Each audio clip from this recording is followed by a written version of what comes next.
புடமிடும் போல என்னை புடமிட்டீர். வெள்ளியை புடமிடும் போல என்னை புடமிட்டீர்.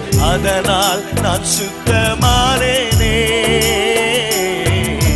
பொன்னாக விளங்க செய்தீரே. அதனால் நான் சுத்தமானேனே, பொன்னாக விளங்க செய்தீரே.